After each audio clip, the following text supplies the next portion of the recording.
Hey, so in the previous video, you asked about my audience. Here she is. Her name's Harley. You want me to give you a speech? Okay.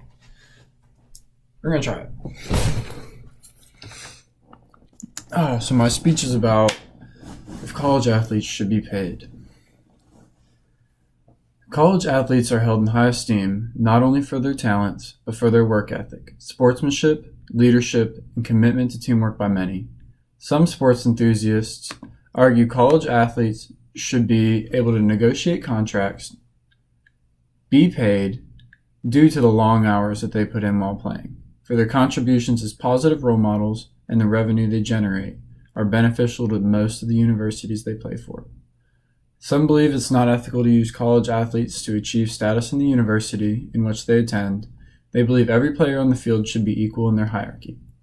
When the university discovers that the sport has gained popularity, they hold their players firm to the rules of amateurism and their contracts, benefiting the athletic directors, coaches, trainers, and the university itself.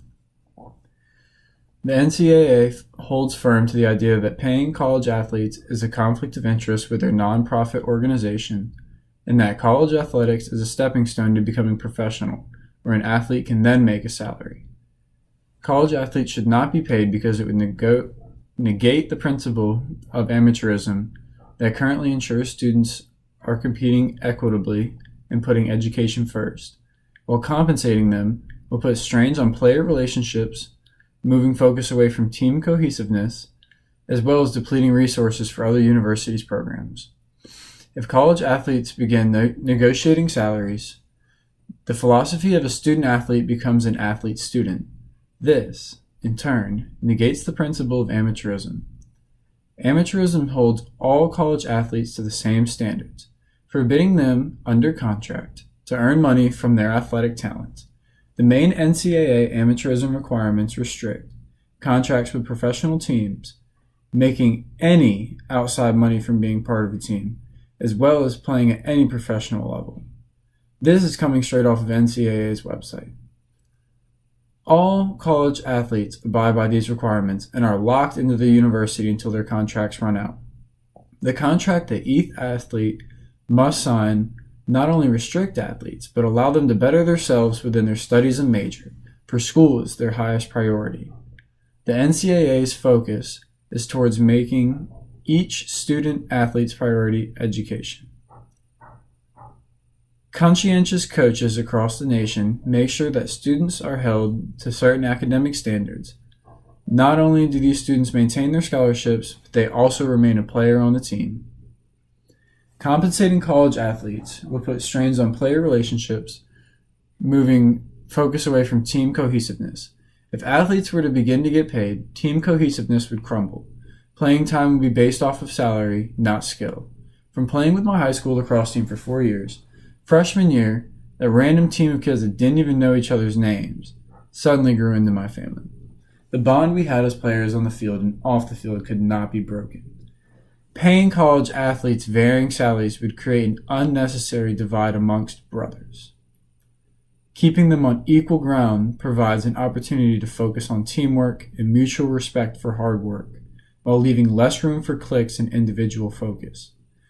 Because student athletes do not get paid, they consequently receive the same benefits from day one. Student athletes are essentially being paid in scholarships, perks, benefits, and the sake of going to the university. They receive many benefits that can help them get to a professional status one day, including expert special training and coaching from the best in the world, sports trainers that are at the top of the line, physical therapists on standby, psychologists, free gear, clothing, uniforms, paid for food, discounts in the school, priority scheduling of classes, and many other rewards for free that go completely unnoticed. If athletes got paid salaries, other athletes would suffer because money used to pay them would deplete resources for smaller sports, the arts programs, and for the athletes themselves.